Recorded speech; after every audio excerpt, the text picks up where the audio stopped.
Hello and welcome to this session. So today I'll be talking about the local self government, right? So क्या होता है local self government? जब हम local self government की बात कर रहे हैं मीन्स हम जो डिस्ट्रिक्ट लेवल पे जो गवर्नमेंट है, self government means elected government है, हम उसकी बात करने वाले हैं, राइट? एक तो होता है आपका एडमिनिस्ट्रेशन, एक दूसरा होता है जो पॉलिटिकल है, राइट? अब इसको कैसे समझेंगे? ऐसे समझेंगे जो हमारा स्ट्रक्चर है कंट्री का 3 टियर है।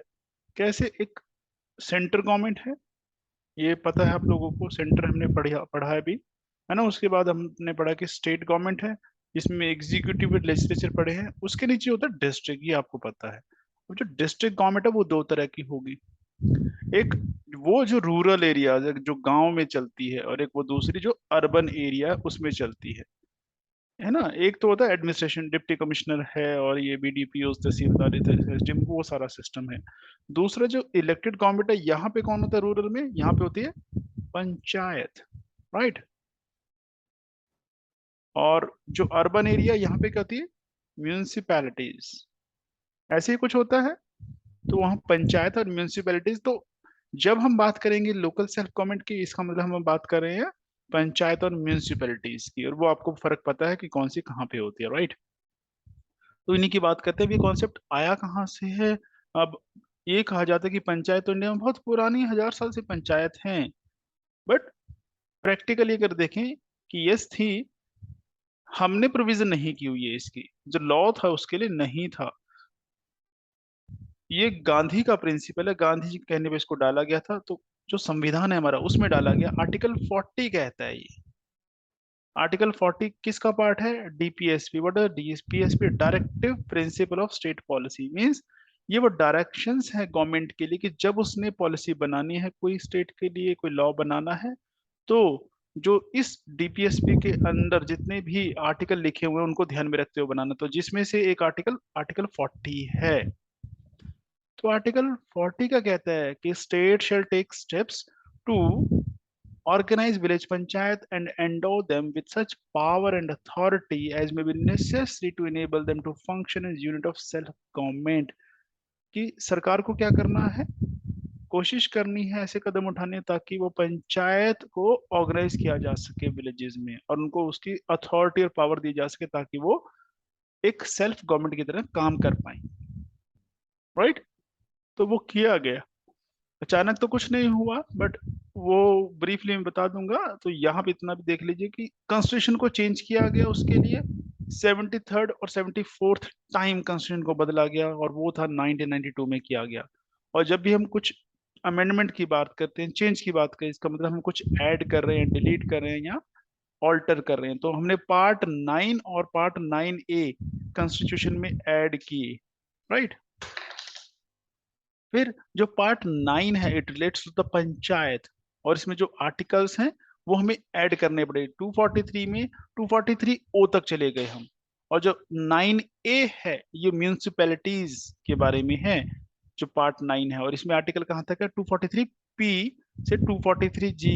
अब एक कंफ्यूजन हो रही होगी कि 243 243 243 सारे 243 हैं, सिर्फ हो क्या रहा है? ABC लग रहा है आगे। Why this is 243 only?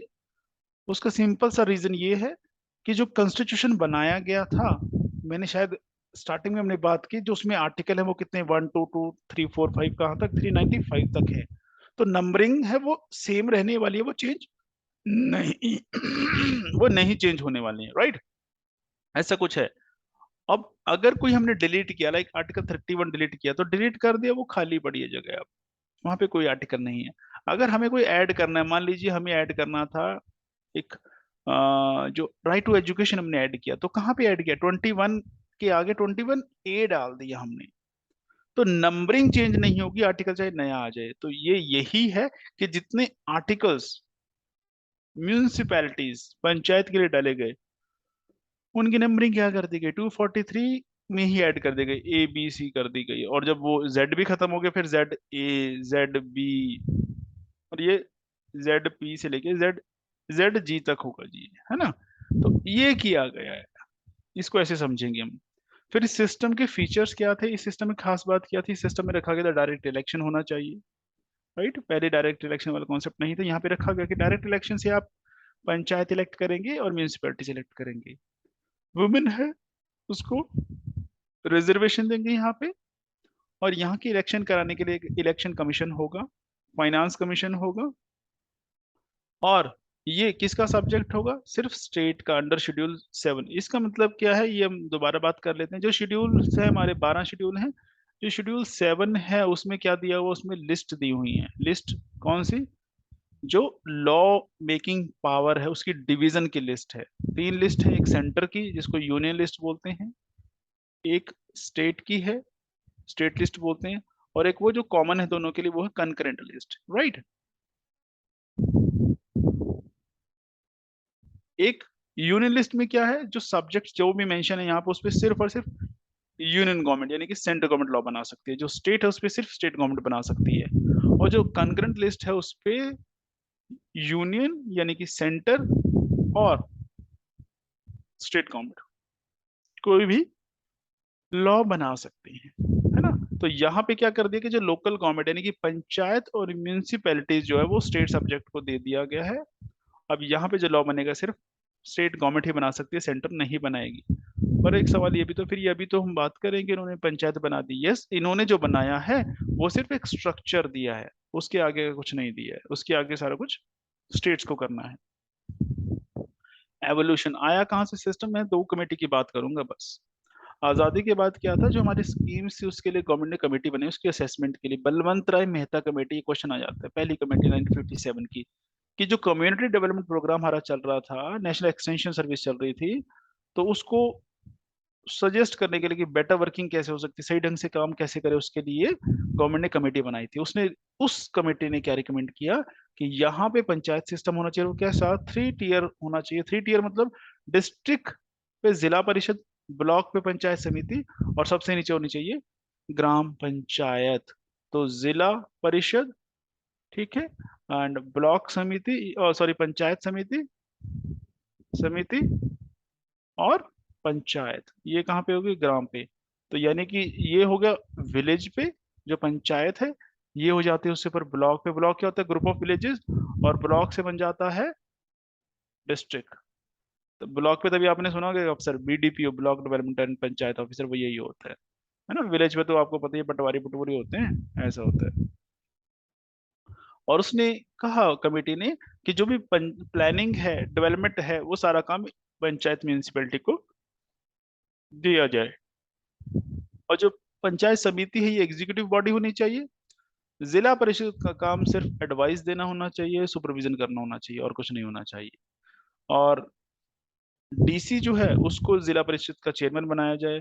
और इनको मीन्स पंचायत को जो पावर है, उन रिस्पॉन्सिबिलिटीज है, वो ट्रांसफर की जाए।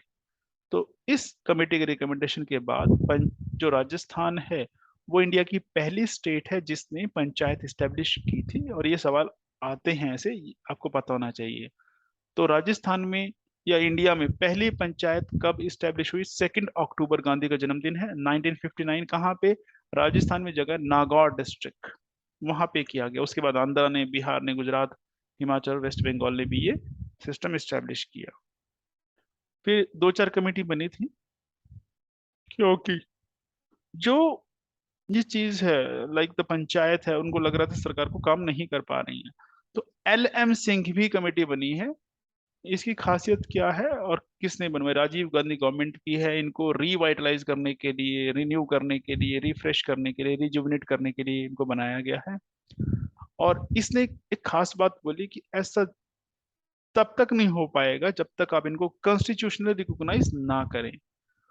तो संविधान में उनको इम्पोर्टेंस दीजिए, संविधान में उनके लिए प्रोविजन डालिए, संवैधानिक बनाइए उनको, यानी कि राइट। तो कॉन्स्टिट्यूशन रिकॉग्नाइज होनी चाहिए, प्रोटेक्टेड होनी चाहिए, प्रिजर्व होनी चाहिए।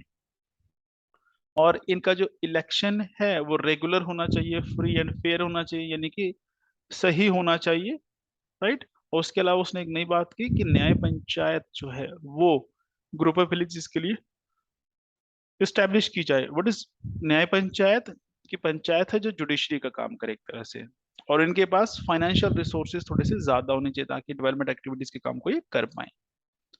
तो इसके मद्देनजर जो हमने बात की 73rd और 74th अमेंडमेंट की गई। तो 73rd अमेंडमेंट आपको पता ही है कि पार्ट 9 ऐड किया गया है, जिसमें 243 से 243 ओ तक है प्रोविजंस, और शेड्यूल 11 ऐड किया गया, जिसमें 29 आइटम्स हैं जो पंचायत को दी जानी है ना।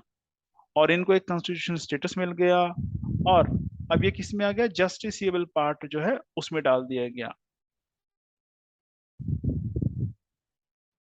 अब क्या हो गया इससे, कि जो पहले होता था ना इलेक्शन होना, राइट, ये जो इलेक्शन होते थे पंचायत के, तो पहले स्टेट की कह लीजिए पावर थी, स्टेट कंडक्ट कराए ना कराए, अपनी पार्टी जो है उसके लोगों को पंचायत कंटिन्यू करने दे, पिछली नई इलेक्शन ना हो।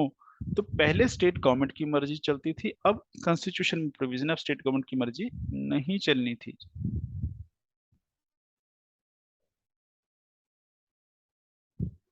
है ना। तो इसमें जो प्रोविजंस हैं उनको दो कैटेगरी में डाल दिया गया है। कैटेगरी कौन कौन सी है, एक वो जो कंपलसरी है, और दूसरी जो वॉलेंट्री है। मींस जो चीजें करनी ही करनी सरकार ने, दूसरी मर्जी है करे ना करे। अब वो उसमें फर्क है, कंपलसरी यही है कि ग्राम सभा होनी चाहिए हर गांव में, या ग्रुप ऑफ विलेजेस में, ग्रुप है जो गांव का उसमें, राइट। पंचायत को तीनों लेवल पे बनाना ही बनाना है। यहाँ पे डायरेक्ट इलेक्शन होना चाहिए सभी सीट्स के लिए, ऐसा नहीं कि दो सीट ऐसे ही चल जाएंगे, नो, इलेक्शन होगा सभी के लिए। और जो चेयर पर्सन है पंचायत का, जो मीन्स पंचायत समिति और डिस्ट्रिक्ट लेवल पे, वो उसका इलेक्शन इनडायरेक्ट होगा। मिनिमम एज 21 साल होनी चाहिए। एमएलए के लिए कितनी है, 25 है, ऐसा ही कुछ है। और एमपी के लिए कितनी है, 25, पर लोकसभा के लिए 25 है, और 30 है राज्यसभा के लिए। याद रखिए, पंचायत के लिए कितने, 21 है, राष्ट्रपति के लिए कितनी है, और गवर्नर के लिए कितनी है, 35 एज है। ये एज आपको पता होनी चाहिए, क्वेश्चन आते हैं ऐसे, राइट। फिर इसमें प्रोविजन रखी गई कि जो SC ST और वुमेन, इनके लिए रिजर्वेशन होनी चाहिए। फिर कि जो आपका टेन्योर है पंचायत का, वो 5 साल का होना चाहिए। फिक्स कर दीजिए कि 5 साल पंचायत रहे, ऐसा ना हो कि 6 साल चल रही है, 2 साल चल रही है, ऐसा नहीं होना चाहिए, 5 साल कर दीजिए। वो कंडीशन हो सकती है अलग, कि आप 5 साल से पहले उसको भंग कर दें या डिसॉल्व कर दें। उसके अलावा स्टेट इलेक्शन और स्टेट फाइनेंस कमीशन आप इस्टेब्लिश करेंगे ही करेंगे, ये कंपलसरी था, राइट। तो इसके तहत पंचायत बनाई गई।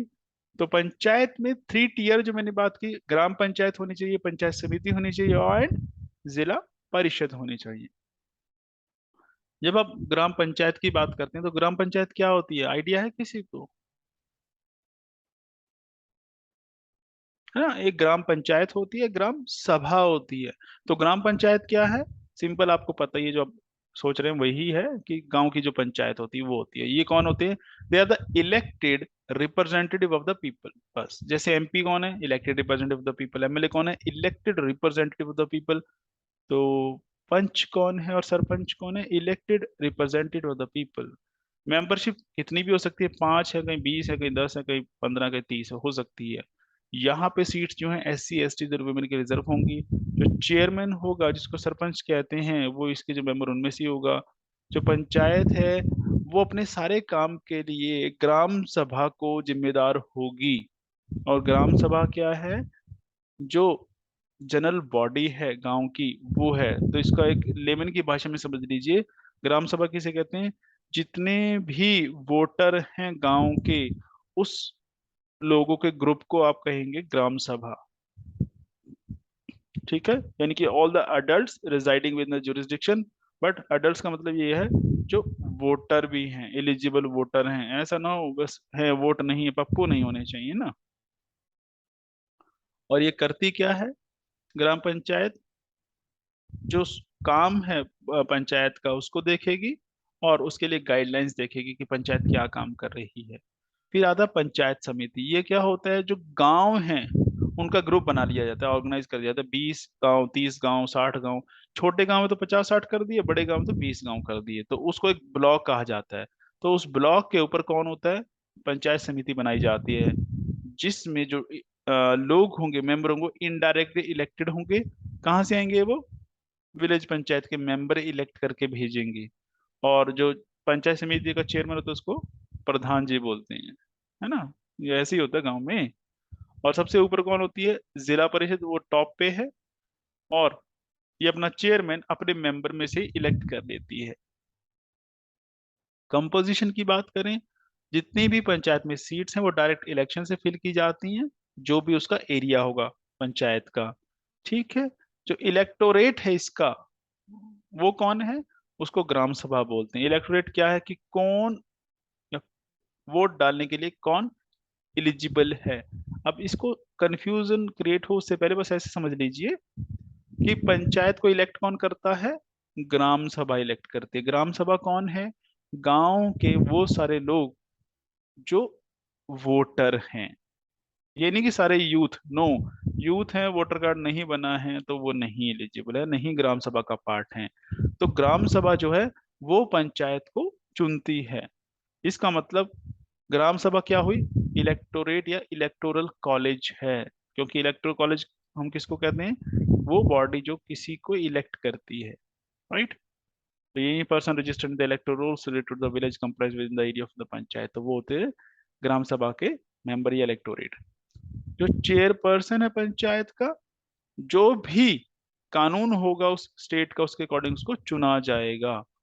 ये है कि उसको डायरेक्ट चुनना है, पंचों में से चुनना है, तो वो पंजाब की सरकार खुद अलग कानून बनाएगी, हरियाणा की अलग बनाएगी, मध्य प्रदेश की अलग बनाएगी, केरल की अलग बनाएगी। ये किसी पे थोपा नहीं गया है कि क्या होना चाहिए।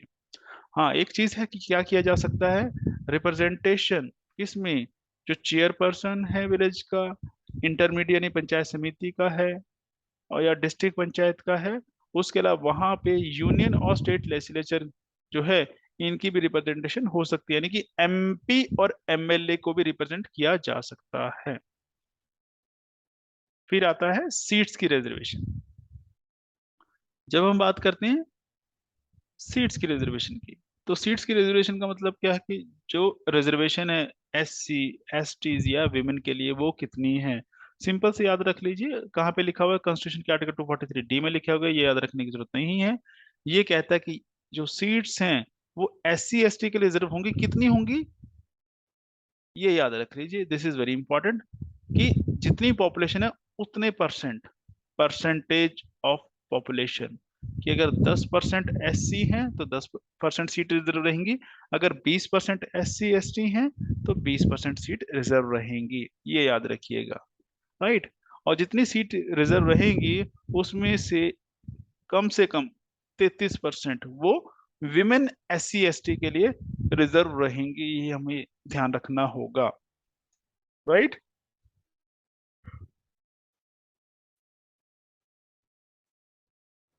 डाउट है तो ड्रॉप कीजिए, मैसेज टाइप कीजिए कमेंट बॉक्स में, राइट? और जो भी सीट्स फिल की जाएंगी डायरेक्ट इलेक्शन की टोटल, वो उसमें से 1/3 विमेन की रहेंगी। तो विमेन दो बार आ गई। पहला कि टोटल सीट मान लीजिए 100 सीट हैं अगर, तो 33 सीटें विमेन के लिए रहेंगी उन 100 में से। और अगर वहां पे 20% एससी है तो 20% सीट्स रहेंगी एससी के लिए। अगर एसटी है 5% तो उनके लिए भी 5% रहेंगी रहेंगी। राइट? तो ये रहेगा। और ये जो 25 सीटें, इसमें से 1/3 जो है 33% वो विमेन की होनी चाहिए। तो विमेन की यहाँ पे भी है, यहाँ जनरल में भी है, तो ऐसे मान लीजिए आप, ठीक है? और रही बात जो चेयरपर्सन है उसके लिए अगर रिजर्वेशन की क्लॉज है, तो वो नहीं है।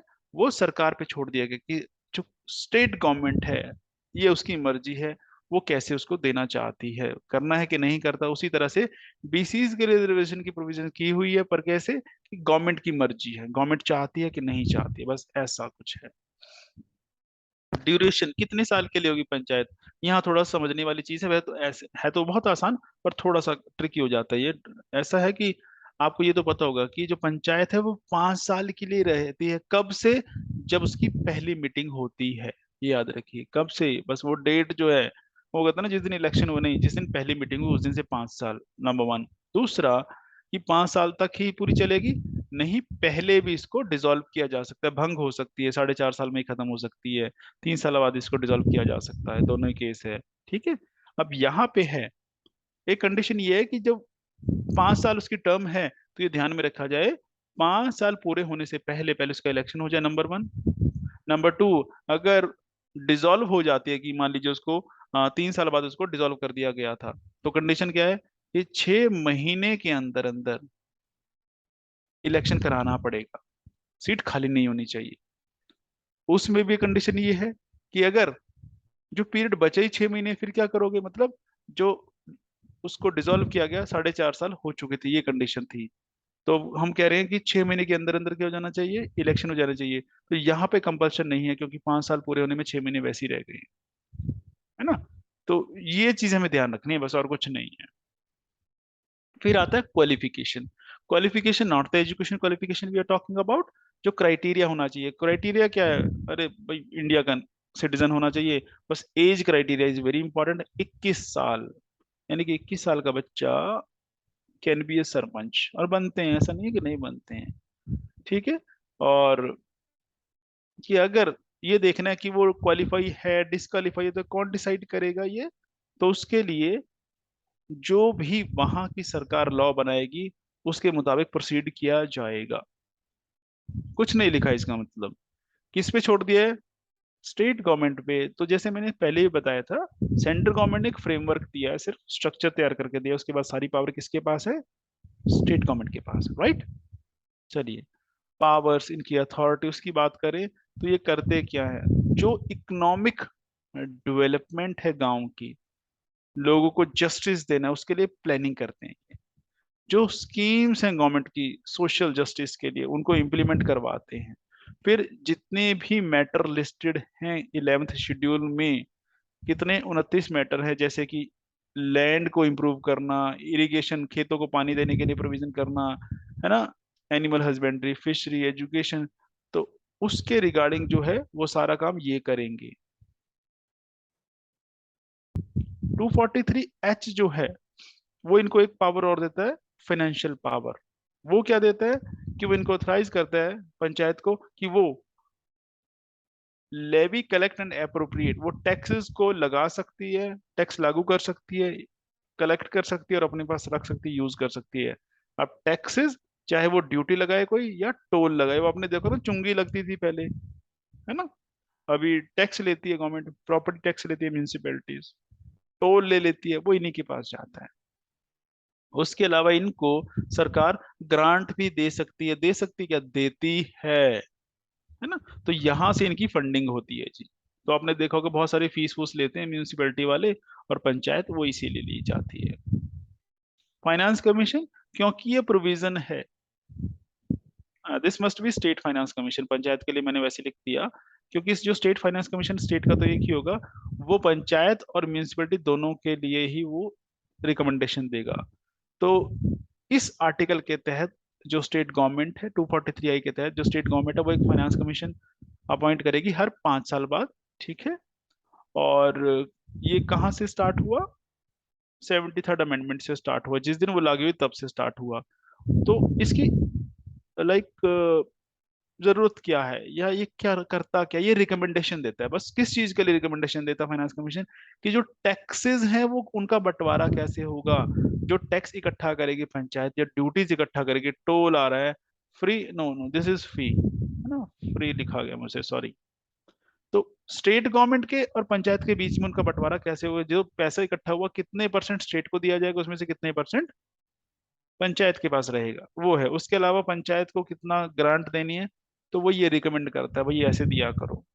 और जिसकी रिपोर्ट होगी वो विधानसभा के सामने, स्टेट लेजिस्लेचर के सामने पेश की जाएगी। उसी तरह से स्टेट इलेक्शन कमीशन की प्रोविजन है, जैसे मैंने आपको बताया कि इलेक्शन कमीशन और फाइनेंस कमीशन की प्रोविजन डाली गई है। तो ये क्या कहता है, कि इलेक्शन कमीशन तो इंडिया का है, वो सारे इलेक्शन कराता है, पंचायत के नहीं कराता। तो पंचायत के कौन कराएगा, स्टेट इलेक्शन कमीशन। और कौन करेगा इसको अपॉइंट, गवर्नर करेगा। किस चीज के लिए, सुपरिटेंडेंस, डायरेक्शन एंड कंट्रोल, के इलेक्शन को देखना करवाना सारा कुछ किसकी जिम्मेदारी है, स्टेट इलेक्शन कमीशन की, ठीक है। और ये इंश्योर करने के लिए कि जो इलेक्शन कमीशन है वो खुल के काम करे, इंडिपेंडेंट होके काम करे, उसकी इंडिपेंडेंस रहे, तो क्या किया गया है, कि उनको अगर हटाना है तो उनको हटाने का तरीका वही है जो किसी हाई कोर्ट के जज को हटाने का तरीका है, वो क्या है? पार्लियामेंट हटा सकती है, वो भी एक बिल पास करके, रेजोल्यूशन, अदरवाइज नहीं, कोई नहीं हटा सकता, ना प्रेसिडेंट ना प्राइम मिनिस्टर। इसलिए हाई कोर्ट के जज खुल के बिंदास बोलते हैं, किसी के भी खिलाफ सब चलता है।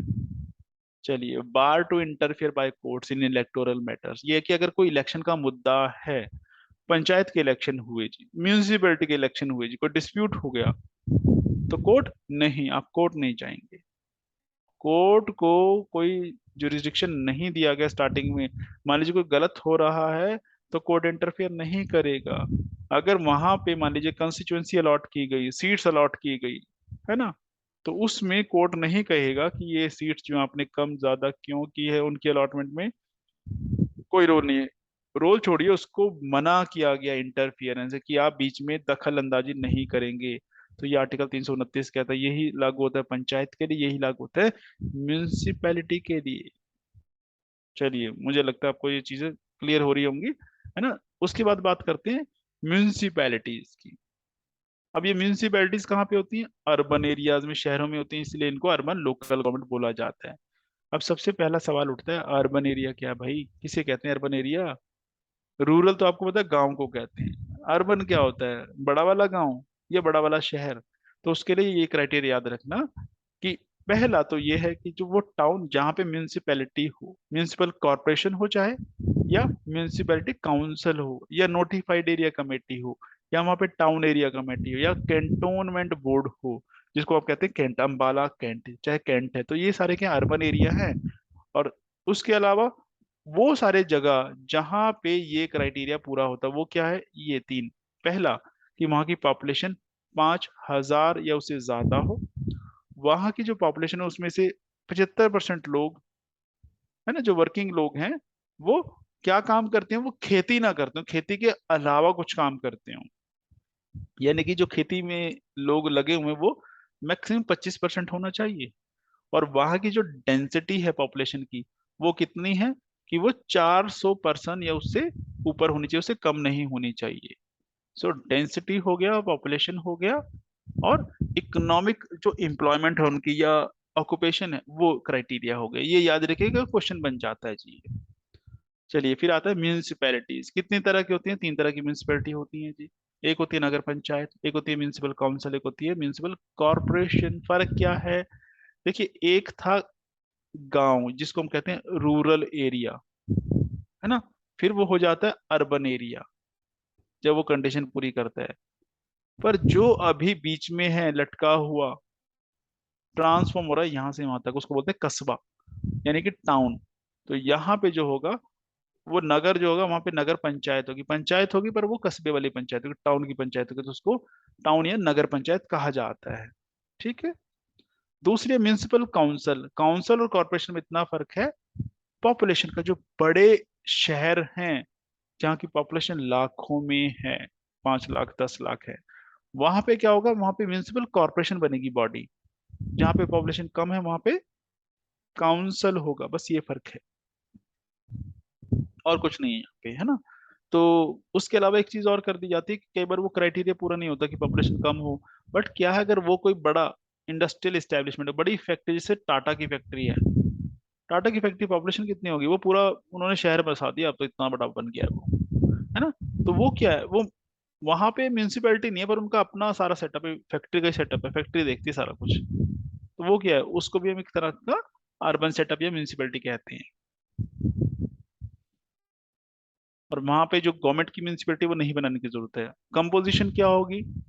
इसमें कौन कौन होगा? पहला, जो वो लोग डायरेक्ट इलेक्ट होके आएंगे, तो वो होगा। दूसरा, उसके अलावा उनको भी बिठाया जा सकता है, जैसे कोई लोग जिसको स्पेशल नॉलेज है या एक्सपीरियंस है, या Lok Sabha, Rajya Sabha, legislative assembly, legislative council, उसके मेंबर हैं, है ना, या जो कमेटी बनाई गई उनके चेयरपर्सन। और यहाँ पे एक खास चीज होती है, वार्ड कमेटी। वार्ड कमेटी क्या होते हैं? आपने देखा होगा कि जहाँ की पॉपुलेशन ज्यादा है, तो उस एरिया को, 3 लाख या उससे ज्यादा, उस एरिया को अलग अलग वार्ड्स में बांट दिया जाता है। अब जो वार्ड है, उसी के अकॉर्डिंग इलेक्शन होता है ना। और किस सीट में, किस वार्ड में कितनी सीट होंगी, वो कौन डिसाइड करता है? स्टेट गवर्नमेंट करती है डिसाइड। फिर यहाँ पे बात आती है reservation of S Ts and women. यहाँ पे वही क्राइटेरिया लगा दीजिए जो हमने पंचायत में किया था। बस पंचायत में क्या किया गया है कि जितनी टोटल पॉपुलेशन है, तो जो सीट्स होंगी वहां पे, जितने वहां पे एस सी एस टी है उतने percent seats S C S T के लिए रिजर्व होंगी, उनमें से वन थर्ड विमेन के लिए होंगी। और जो टोटल सीट्स हैं उसमें से वन थर्ड विमेन के लिए अलग से होंगी। बीसीज के लिए रिप्रेजेंटेशन सरकार चाहे तो कर सकती है, चेयरमैन के लिए चाहे तो कर सकती है नहीं।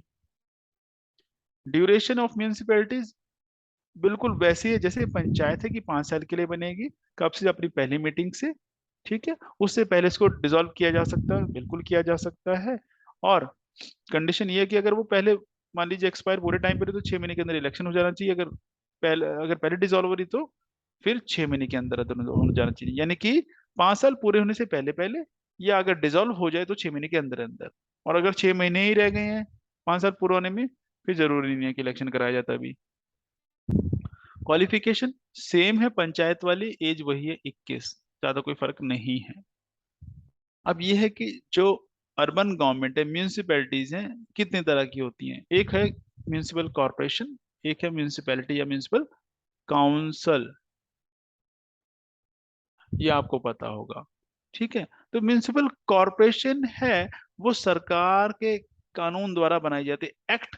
अब आपको पता है एक्ट क्या होता है, कि बिल है, फिर वो पास होके क्या बन जाता है? हमने याद करो, हमने पढ़ा था पार्लियामेंट में, एक्ट बन जाता है, उसके बाद वो बन जाता है लॉ। ऐसे कुछ है। सो जो बड़ी सिटीज हैं वहां के लिए सरकार क्या करती है, या यूटीज के लिए म्यूनिसिपल कॉरपोरेशन बना देती है। और उसी तरह से म्यूनिसिपल काउंसिल या म्यूनिसिपैलिटीज वो भी स्टेट गवर्नमेंट बनाती है। किसके लिए? जो छोटे एरिया उनके एडमिनिस्ट्रेशन के लिए। एक होती है नोटिफाइड एरिया कमेटी। ये कहाँ बनेगी? जहाँ नगर पंचायत या टाउन है, कस्बा है, जिसको अभी क्राइटेरिया पूरा नहीं करता, पर उसको नोटिफाई कर दिया गजट में कि एरिया जो क्या रहेगा, अर्बन एरिया। जैसे आपने सुना होगा मनी माजरा, वहाँ लिखा होता है एनएसी मनी माजरा, वो नोटिफाइड एरिया कमेटी मनी माजरा है ना, कि वो गांव से शहर की तरफ जा रहे हैं, वो शहर बन रहा है। अब तो काफी बड़ा हो चुका है, पहले ऐसा नहीं था। सो गजट में पब्लिश होने के बाद, और यहाँ के जो लोग हैं वो क्या है, वो नॉमिनेट किए जाते हैं गवर्नमेंट के द्वारा। फर्क ये आ गया कि वहां पे इलेक्शन था पंचायत में, यहाँ पे नॉमिनेट हो रहे हैं। एक होते हैं कैंटोनमेंट बोर्ड। इसकी खासियत ये याद रखिएगा, इसमें डिफरेंस है बहुत बड़ा, कि उनके लिए लोकल गवर्नमेंट जो है, लोकल बॉडी गवर्नमेंट वो कंट्रोल करती है। जो कैंट है इनको कंट्रोल कौन करता है? मिनिस्ट्री ऑफ डिफेंस करती है। मिनिस्ट्री ऑफ डिफेंस करती है। और एक गवर्नमेंट का लॉ है 1924 का, उसके तहत इनको बनाया जाता है। और ये कहाँ पे बनती है? ये वो एरिया जो मिलिट्री एरियाज हैं, तो वहां पे म्यूनिसिपल का काम कौन देखेगा? जो वहां पे आम लोग रहते हैं उनके लिए। क्योंकि म्यूनिसिपैलिटीज का काम क्या है? सफाई रखना, क्लीनिंग, हाइजीन, पानी का अरेंजमेंट करना, इरिगेशन अरेंज करना। तो सारी मिलिट्री तो नहीं होगी वहां पे, उनकी फैमिलीज भी होंगी, तो सिविलियन पॉपुलेशन हो जाएगी। जैसे अम्बाला कैंट है, अम्बाला कैंट है, अम्बाला सिटी है। अम्बाला कैंट में क्या होगा? कैंटोनमेंट बोर्ड होगा। फिरोजपुर कैंट में क्या होगा? कैंटोनमेंट बोर्ड होगा। और उसमें होता कौन है? उसमें ये रहेंगे कि कुछ लोग इलेक्ट होंगे, कुछ नॉमिनेट। नॉमिनेट मतलब जो मिलिट्री नॉमिनेट करेगी, कुछ लोगों को इलेक्ट किया जाए, कितने टाइम के लिए? 3 साल के लिए किया जाएगा। और जब वहां पे मिलिट्री का कमांडिंग ऑफिसर आएगा, वो क्या होगा? वो वहां का चेयरमैन हो जाएगा, एक्स ऑफिशियो। एक होती है टाउनशिप। टाउनशिप क्या, कि कोई फैक्ट्री है बड़ी गवर्नमेंट की, है ना, तो वहां पे बड़ी इतनी हो जाती है कि हाउसिंग कॉलोनी बनी होती है, वहां पे जो प्रोविजन देनी है, तो उसके लिए क्या होगा? उसके लिए होगा यहाँ पे क्या किया जाएगा? टाउनशिप बनाई जाएगी। राइट?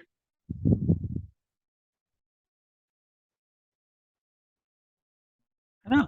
तो टाउनशिप सिंपल सा है कि जहां पे कोई पीएसयू है, पब्लिक सेक्टर कंपनी, यानी गवर्नमेंट की कंपनी है, और वहां पे हाउसिंग कॉलोनी बनी हुई है, तो उनकी जो देखभाल है, वहां पे सिविक अमेनिटीज है, वो कौन देगा? उनके एम्प्लॉयज के लिए उसमें रह रहे हैं, तो वो टाउनशिप वहां पे बनाई जाएगी।